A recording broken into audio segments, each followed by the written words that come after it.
У меня пришла гениальная идея сварить лук в молоке от кашля. Для этого я взяла чашку молока и 3 очень маленькие луковички такие. Включаем огонек. Наверное, сразу надо лучок туда. Пусть томится, правда? Оп. Оп. Оп. Прекрасно. Я его прокипячу, чтобы лук стал мягким, прозрачным. И буду пить. Закипать он будет минут 5-7. И чуть-чуть вариться будет. Закипело молочко.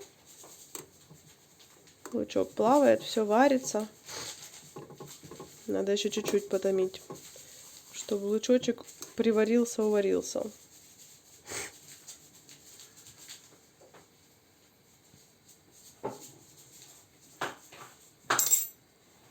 Надо газ чуть-чуть больше, вот так вот. Главное, чтобы молоко не сбежало, не отходить от него. Остыло мое молочко, и лук получился такой, как надо. Прозрачный, желтенький.